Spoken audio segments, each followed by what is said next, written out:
Today I'm gonna teach you how to change your Instagram password. This is actually very simple.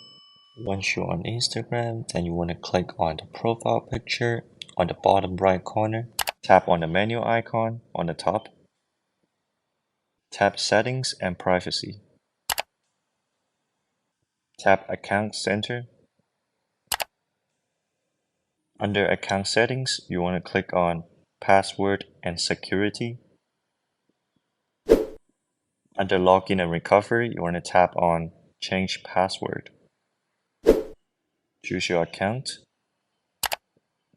And now you can change a new password on this page. You just need to input your current password in the first box and then enter a new password and then hit change password once you're done. If you find this video helpful, make sure to drop a thumbs up and subscribe to my channel. I really appreciate it, and I'll see you next time.